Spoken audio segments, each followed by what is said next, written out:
Hey, Steve Zelnardo here with Remax Experts, Zelnardo Associates. Just a quick update in the morning here at the office, and this weather continues to be misery here in Toronto. But here, quick update. Current inventory, we're at 13,485 units. We're up inventory about 6% since last week, and then sales are 1,204 units, down 17% since the week over week. We've noticed that too with some of our listings. They've just quieted right down. As I mentioned last week, as soon as that interest rate, Bank of Canada raised the overnight lending rate, we know this to 4.75%. We found out why our buyers on my personal investment property backed out. And it was an honest question. We don't care. Like, we gave you a mutual release. We don't want to hold you to the property. We're not going to ransom you there. If you don't want it, we're going to, go back on the market and find the appropriate buyer for the property. And, so what happened? Tell me, what happened with the property? Why did you back out? And literally, it was the day that Tiff Malcolm introduced the new policy rate, basically increasing it by a quarter point. And that killed my deal on my investment property, which I totally want gone right now at this point. I have no interest in it anymore. It was like a beloved property of mine, but I have no interest in it. So that's next on the agenda, going to get that sold. Hopefully the next week or so. So interesting. Tiff Malcolm obviously caught us all by surprise, raising the overnight lending rate last Wednesday. Didn't make sense because the Bank of Canada usually has a few meet days between even like the heavy days where they actually make policy changes. And we know this because it's pretty simple. It's very visual. You go onto the Bank of Canada site, you look at their meet dates, and then the ones with the asterisks beside the date usually indicates the day that they're going to change policy, right? But this one, he just threw us for a loop here. I gotta be honest. Nobody expected it. So now, is this the new cycle of interest rate hikes? Because now we had that 1 year of just consistent, like bang, bang, bang, bang, bang, bang of interest rate hikes. They stopped in March. We had a little bit of a pause. They didn't raise the rates that date that they met, and then ultimately they noticed that inflation reversed. It started going back up, and now they hit it again.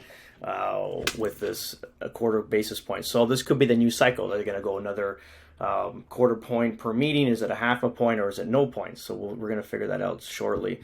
But I think the issue too is the job growth. It came in higher than what they expected. They're saying here that the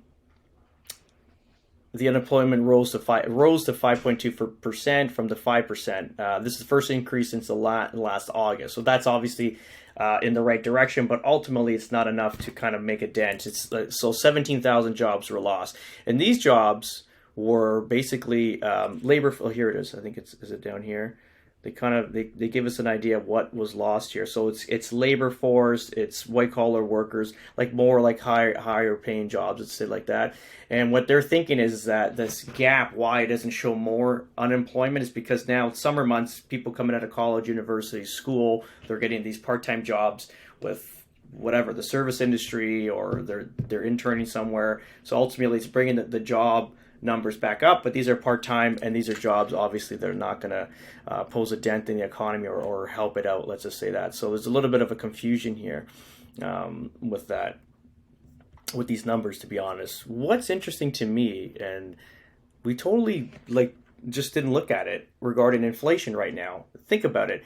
Corporations, price gouging. It's normal. They always do that. In times of duress, they're going to take advantage of the population. It's normal. Any citizen. If it's when there's some sort of disruption in the Middle East regarding oil, there's some sort of whatever happening down there, some sort of let's just call it a disruption, a war, a fight, something, and literally our gas starts going up right away, and it doesn't make sense because we produce oil like from the oil sands, and we have our own structure here. So how does that always affect us? Because it's always a great opportunity. Well, they're fighting over there. It's going to cause a strain on oil production, so we have to charge you more.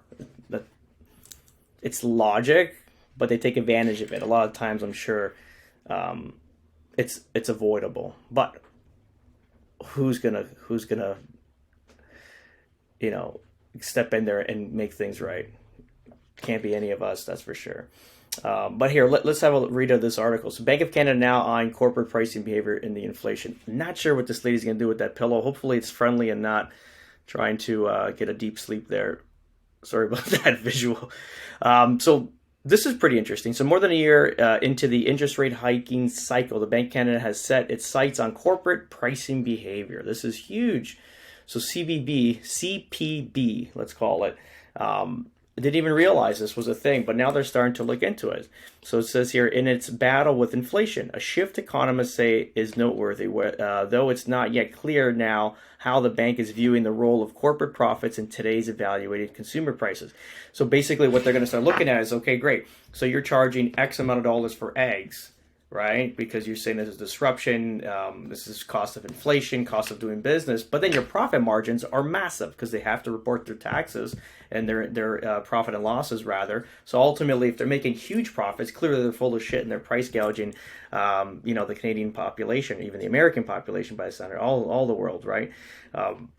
So that was interesting. So corporate pricing behavior. Now, what they're saying here, if you kind of read here, Bank of Canada Governor Tiff Malcolm commented last month on corporate pricing as an area the bank is watching very closely. Clearly, they're like, why is this inflation not coming down? Noting that the phenomenon is normalizing amid failing commodity prices and supply chain improvements. So this is exactly what I just said earlier. Like all this stuff is back online. We have no issues. Why are these prices so high? As I found this data, it's based out of America, which we're in the same. We everything's pretty much the same, just USD and CAD, but it runs pretty much the same. So here, let's have a look. Pre-pandemic, you were paying, let's see how this all works out here. So pre-pandemic inflation clearly was 0%, and then if we get into 2021, so. Clearly, this was a huge disruption between 2020 and 2021. Obviously, plants are shut down, people getting COVID. It was disaster. People didn't show up to work. There was obviously some companies that had that you had to be vaccinated to work here, which are being sued now. So just a short story about that. So Pfizer and all those great companies that produce these vaccines, now obviously they're shielded by that.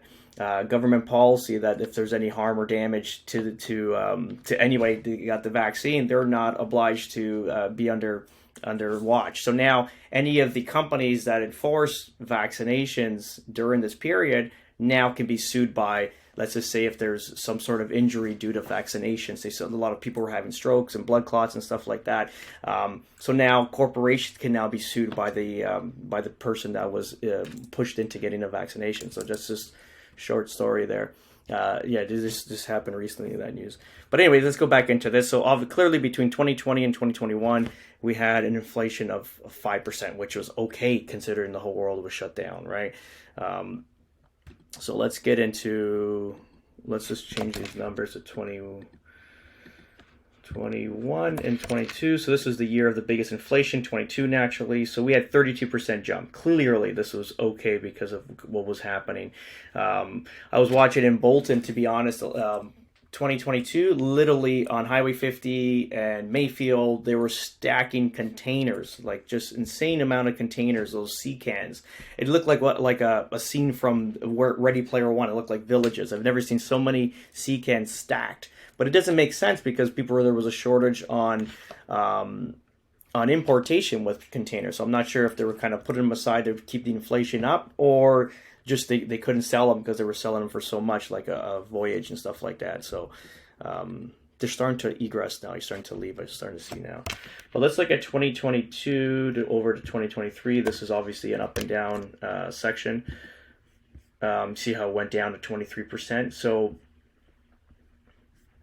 what happens now? So we're 23% from 22 to 23. Clearly, it is going down in the right direction.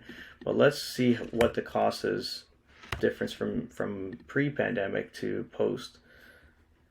Like literally 70% higher. We're paying for a dozen of eggs, grade A large per dozen eggs. 70% higher than what we were paying pre-pandemic. Yeah, so that's pretty much it. We will keep you posted on any further news regarding this price gouging with corporations. I'm curious to see how that is, if they can start correcting that, and inflation just takes a dive and now we're back to normal. We don't need any more interest rate hikes. But that's pretty much it, guys. Have a great day. Ciao.